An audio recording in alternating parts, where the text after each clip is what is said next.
હાલો જય દ્વારકાધીશ મિત્રો, કેમ છો બધા? મજામાં ને? તમે બજારમાંથી તો ઘણી વખત વેફર ને એવું લેતા હશો, પણ આજે આપણે જે બટેટાની વેફર છે તે ઘરે બનાવવાની છે. તો એના માટે આપણે આ બટેટા લઈ લીધા છે. અત્યારે નવા બટેટાની સિઝન આવી છે, તો આ નવા બટેટામાંથી એકદમ ક્રિસ્પી વેફર બની અને તૈયાર થાય છે. તો આ બટેટામાંથી તમે એકવાર વેફર બનાવી અને જરૂરથી ટ્રાય કરજો. તો તેના માટે વિડીયો છેલ્લે સુધી જોજો અને ચેનલમાં નવા હોય તો સબસ્ક્રાઈબ કરવાનું ના ભૂલતા. આ બટેટા થોડાક વધારે જ ધૂળવાળા હોય છે, તો સૌથી પહેલાં આપણે તેને પાણીમાં નાખી અને સાફ કરી લેશું.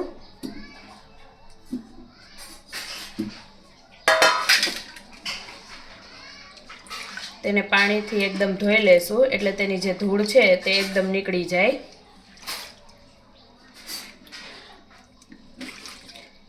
બજારમાંથી આપણે વેફર લઈએ તો 10 રૂપિયામાં ખાલી 6 કે 7 વેફર આવે એક પેકેટમાં. પણ જો આ રીતે આપણે ઘરે બનાવીએ તો એક બટેટામાંથી આપણે 15 થી 20 જેટલી વેફર બનીને તૈયાર થઈ જાય.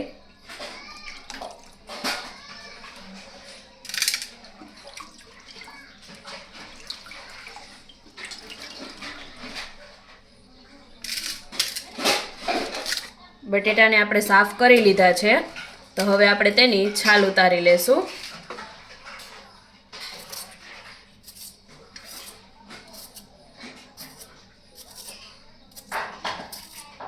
બધા બટેટાની આપણે આ રીતે છાલ ઉતારી લેશું.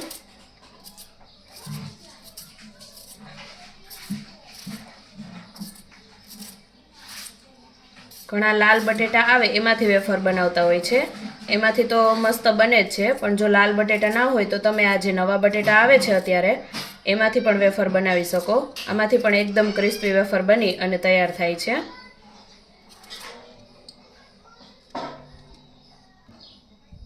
હવે બધા બટેટાની આપણે છાલ ઉતારી લીધી છે, અને ત્યાર પછી આપણે બટેટાને ફરીથી પાણીમાં એડ કરી દઈશું, એટલે એમાં જે સ્ટાર્ચનું પ્રમાણ હોય તે નીકળી જાય. અને આ રીતે થોડી વાર માટે તેને પાણીમાં જ રહેવા દેશું. જ્યાં સુધીમાં તે પાણીમાં છે ત્યાં સુધીમાં આપણે એક કડાઈમાં તેલ ગરમ કરવા મૂકી દઈશું. બટેટાને આપણે 5 મિનિટ જેવું આ રીતે પાણીમાં પલાળીને રાખ્યા હતા, જેથી તેનો જે સ્ટાર્ચનો ભાગ છે તે દૂર થઈ જાય. તો હવે આપણે તેને પાણીમાંથી કાઢી લેશું.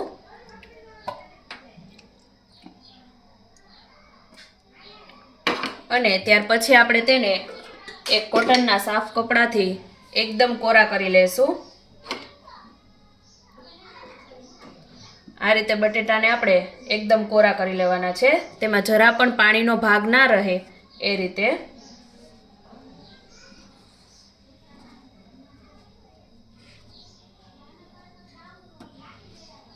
અને સાથે આપણે તેલ પણ ગરમ કરવા મૂકી દીધું છે, કેમ કે આપણે જે વેફર પાડવાની છે તેમાં આપણે ફૂલ તેલ ગરમ થવા દેવાનું છે. આ રીતે આપણે સાફ કરી લેશું. પાણીનો ભાગ જરા પણ નથી રહેવા દેવાનો આપણે. હવે આપણે બટેટાની વેફર પાડી લેશું આ રીતે. તમે ડિઝાઇનવાળી કે એમનેમ સિમ્પલ બેમાંથી કોઈ પણ વેફર આ રીતે પાડી લેવાની.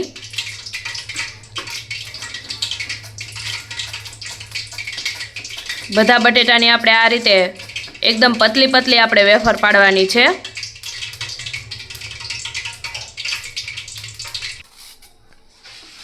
આ રીતે આપણે બટેટાની બધી વેફર પાડી લીધી છે. ડિઝાઇનવાળી કે સિમ્પલ કોઈ પણ રીતે આપણે આ રીતે વેફર પાડી લેવાની છે. હવે બધી વેફર આપણી આ રીતે બનીને તૈયાર થઈ ગઈ છે, અને તેલ પણ આપણું ફૂલ ગરમ થઈ ગયું છે. તો વેફરને આપણે તેલમાં એડ કરી દઈશું. ફૂલ ગરમ તેલમાં જ આપણે વેફરને એડ કરવાની છે. અને પછી એકદમ ક્રિસ્પી થાય બંને સાઈડથી ત્યાં સુધી આપણે તેને તળી લેશું.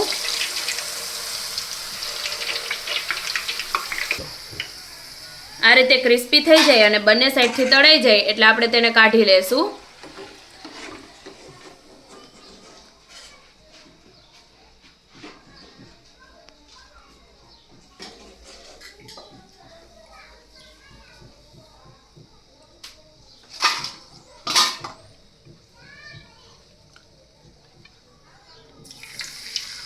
બીજી બધી વેફર પણ આપણે આ રીતે તળી લેશું.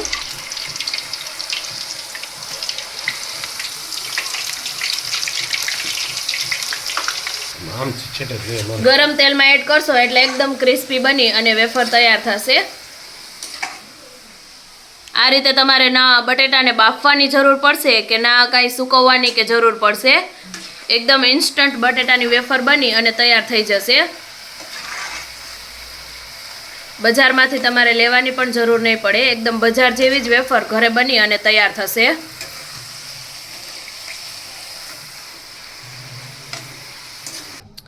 હવે આપણી બધી વેફર બની અને તૈયાર થઈ ગઈ છે. તો તેમાં તમે તમારા મનપસંદ બધા મસાલા મિક્સ કરી અને ઉપરથી આપણે છાંટી દેવાના છે.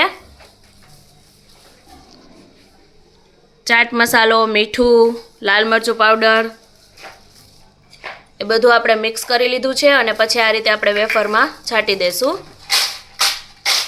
જો એકદમ ક્રિસ્પી બની અને તૈયાર થઈ છે. એકદમ બજાર જેવી ક્રિસ્પી બની ગઈ છે. તો તૈયાર છે આપણી બટેટાની એકદમ ક્રિસ્પી ઇન્સ્ટન્ટ વેફર. જો એકદમ ભૂકો થઈ જાય છે એટલી ક્રિસ્પી બની અને તૈયાર થાય છે ઘરે. તો તમે પણ જરૂરથી બટેટાની આ રીતે વેફર બનાવી અને ટ્રાય કરજો. બજાર કરતાં પણ ખૂબ જ સારી બને છે અને ઘરની પણ બને છે. તો તમારે બહારની લેવાની જરૂર પણ નહીં પડે. બાળકોને પણ એકદમ ભાવશે એવી બની અને તૈયાર થાય છે.